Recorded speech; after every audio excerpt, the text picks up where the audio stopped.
behind us, so that will be our next event.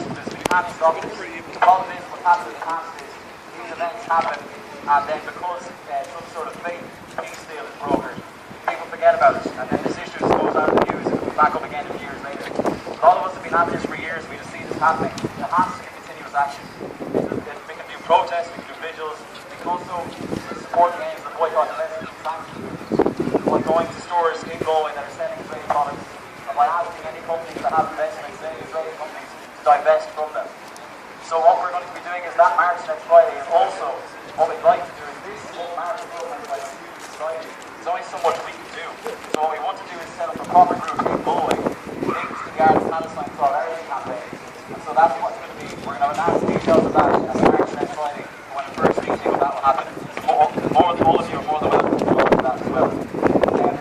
After we have a few speeches here, we're going to go to Brian Walton's office and Nolan's office. Those of you who want to go along and march with us, you're more than welcome. All of us went again, that would be fantastic. But now we're going to go over a few speeches. So if anybody would like to come up and speak, stop up here.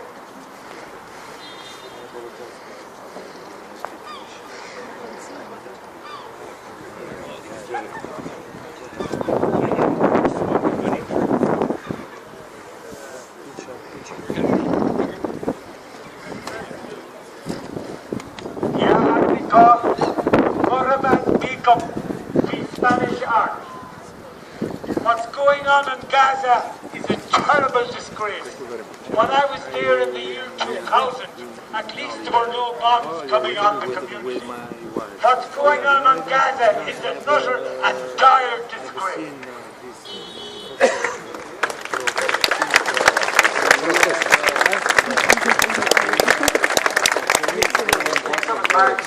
From the IPSC.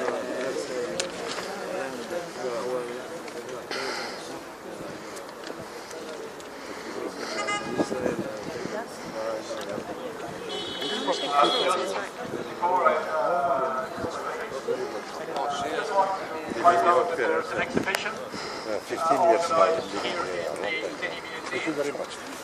Art from Gaza, and there's some photographs, and there's art as well. It is organised by Phelim Egan, who's over here. And Phelim was organised the prints for the Irish ship to Gaza, which formed part of the major funding for the attempt by the Irish ship to Gaza, the Saoirse, to break the blockade in 2011. Saoirse was on the, Phelim was on the Saoirse. They were boarded international waters. He wound up in an Israeli jail for 7 days. All their equipment was confiscated. And I just give a big round of applause for someone who tried to break the blockade in 2011 and wound up in an Israeli jail. Thank you very much.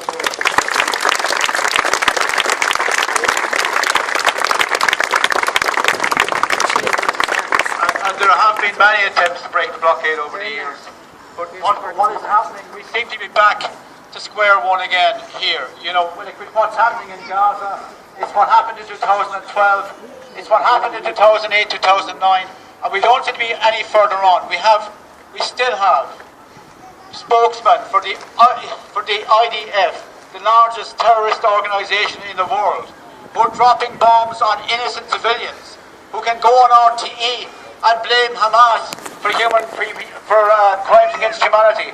And these people can go on RTE, on radio here, and claim that Hamas are using human shields. When people are killed in a house, there was a house targeted in Gaza. And houses in Gaza, which is one of the most built up areas on the planet, you might have 4 families in the same house on different floors. When the house was targeted, people went up on the roof. They said, no, we're not leaving. You can't bomb our house, we are staying here. And they still bombed it. And of course, they blamed Hamas for using human shields. When the people themselves know, I mean, Palestinians know what it is to be refugees.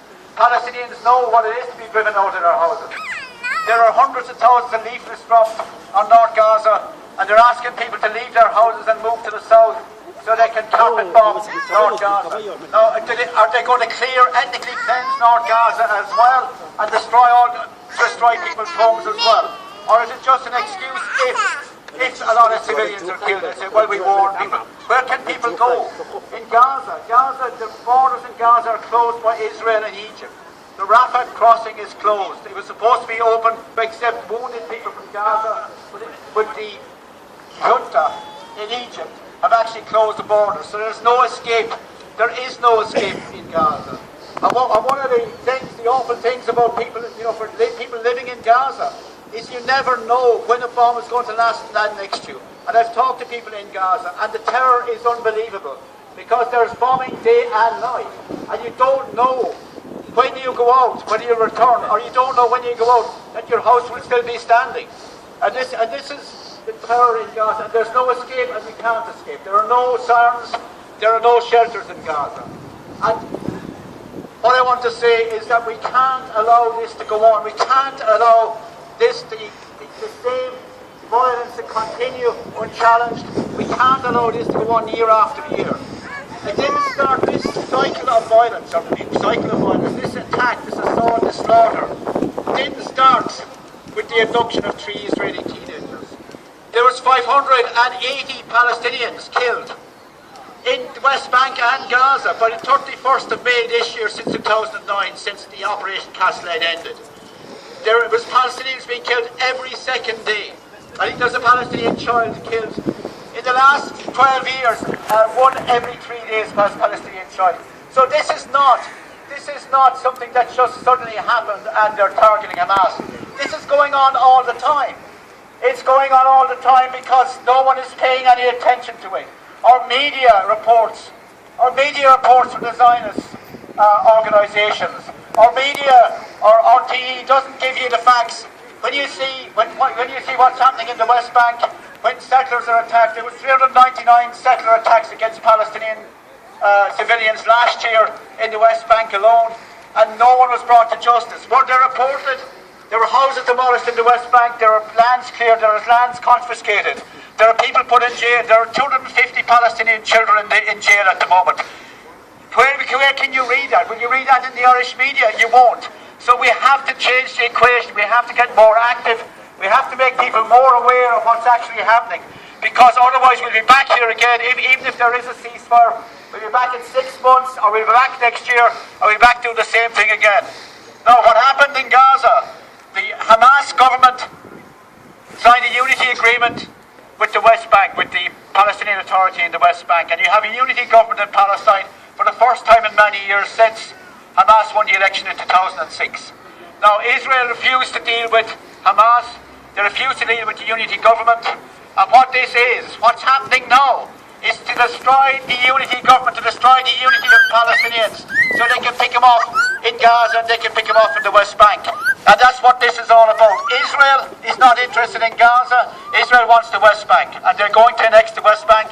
And if anyone hasn't realised that already, then you're living, you know what I mean, in cloudland, because they've been putting settlements into the West Bank since the Oslo Agreement was signed. There was in the 5 years after the Oslo Agreement, this number of settlers actually doubled. So this is the project. This is the project that started in 1947. It started with the ethnic cleansing of Palestine in 1947, 1948, and it's going on. And it is a project. It is a project to get the Palestinians out, and you can believe that is true, to get the Palestinians out of the West Bank, and they will do it, and they have time, and they will do it, and there's no one going to say stop.